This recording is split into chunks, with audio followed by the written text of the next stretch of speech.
dozen wins in a row, a perfect 10-0 road trip. I mean, how do how do you manage such a situation, right? What's your approach Well, here? yeah, it was an interesting road trip because we went to Texas, which is always, no matter what the records are, it's always, an interesting series and a rivalry series. And we won in a couple different ways, and then headed out to the West Coast and won some games, and then ended up in Kansas City where it was extremely hot. It just kept winning games, in different fashions. We won late, we won early.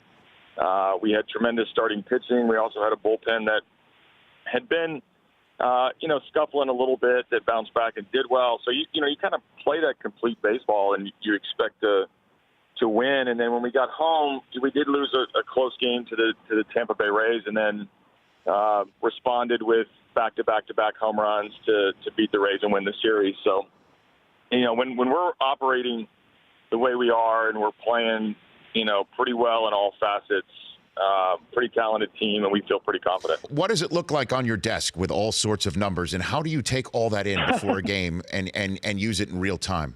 Can you? Well, I'd love to tell you. I'd love to tell you and continue the joke that my dry erase board is full of mathematical equations, and my desk is full of spreadsheets, and we have a little bit of that, but we have a pretty good blend of how to apply the analytics. Everybody has the same information. I don't care how old school you are or how traditional you are. The information's there for you.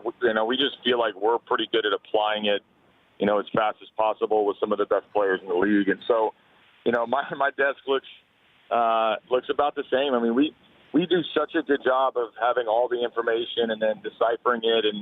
And what I've learned in my time is some players can handle a ton of information, some players can't. The secret, I think, is being able to apply it to your players to get the most out of them.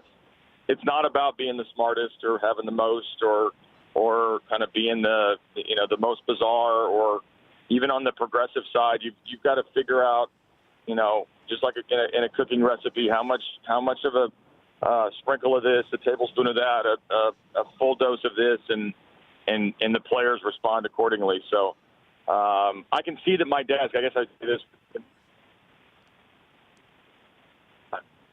some sort of mathematical equation out of a movie. The Rich Eisen Show, weekdays at noon Eastern on Audience.